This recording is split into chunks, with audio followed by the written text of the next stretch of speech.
What is going on, everybody? If you saw my incredibly dramatic title to today's video, we're going to talk about movie theaters, and we are going to talk about, are movie theaters dying? Because that seems to be the topic of conversation on Twitter and Instagram and TikTok and every single social media platform this weekend. Because if you saw, I recently did a review for George Miller's new film Furiosa, a prequel to Mad Max Fury Road, which I thought was a remarkable piece of filmmaking. It had fantastic cinematography, incredible performances, and the more I think about it, I might actually like Furiosa more than Fury Road, solely because I'm a story guy. I really like building worlds, especially when they're complex worlds, and I just loved that movie a lot. And this movie had the worst Memorial Day opening weekend of a film in 30 years. It debuted at like $30 million, and I believe it had like a $168 million budget.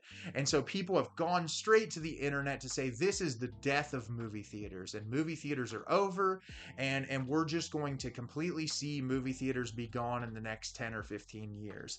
And I've seen all kinds of conversations online surrounding it, and so I decided today that I thought it would be fun to make a video and share my thoughts, because I'm not necessarily the most scholarly person in the world, but I have a film production degree. I love movies. I love the industry as a whole. I've been big on movies my whole life, and I worked at a movie theater most of the early parts of my life. I spent my teenage years all the way up to my early 20s working as low as an usher in the theater, all the way up to management in a movie theater.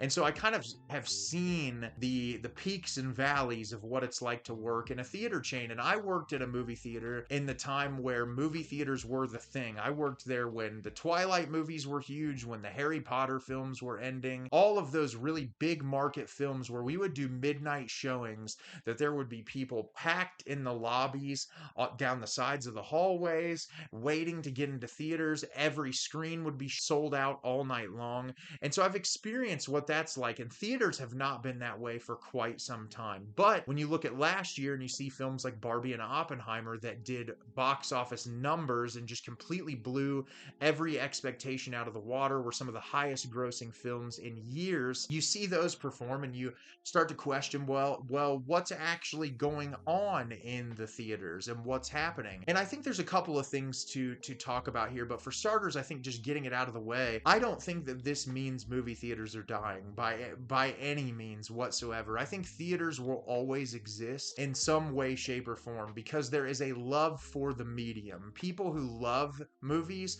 are going to fight and find a way to keep films alive. That would be like saying, well, the only movies that make money are the movies that are $1 million box office hits, and people who make these indie films aren't going to do it because they don't make money. Well, that's not true, because people continue to make indie films that don't necessarily make millions and millions of dollars, but they make it out of passion, and they end up making their money back through impassioned fan bases and people who support these types of films. And so it exists in one way or another because of the passionate people. And obviously you're going to have the casual family who just wants to take their kids out to go do something fun. When you look at a movie like Furiosa is a prequel to Mad Max Fury Road, which did not do stellar in the box office, if I remember correctly.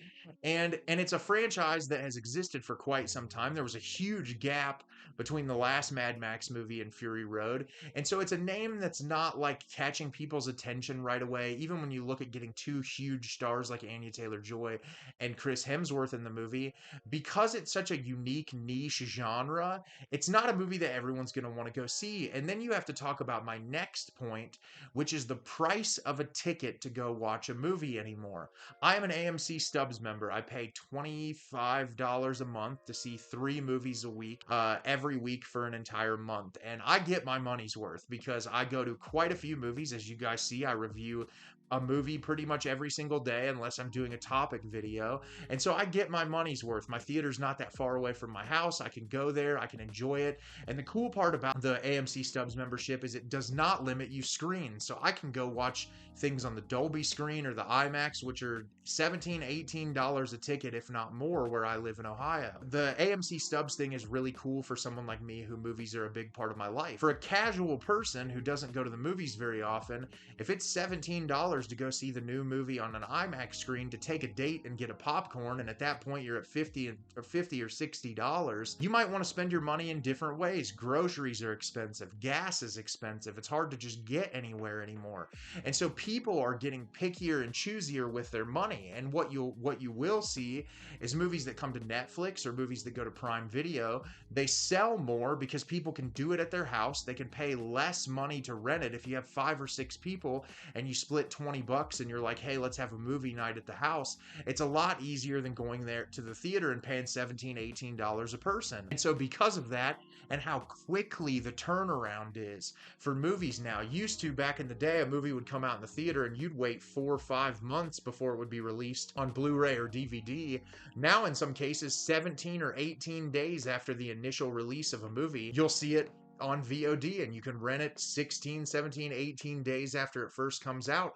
And so a lot of people, when a movie is first released, they're kind of weighing like, is this really worth going to see in the theater, or is it something that I could watch in my house? And I think all of those external factors kind of play together to see why movies like Furiosa just don't do very well. It's not a movie that's going to draw everyone's attention like something like Barbie. Barbie draws a lot of attention because it's a product that people know. Film lovers love Greta Gerwig. Ryan Gosling is a huge name. Margot Robbie is a huge name. And it's something that's accessible to all age groups. Oppenheimer did really well because Christopher Nolan is in that category as like Tarantino or Scorsese, where it's like a film name that people know. And he's making a movie and people treat that as a thing. And they all go to the theaters because he's in the vein of being talked about as one of those people, despite how you all know how I feel about Christopher Nolan.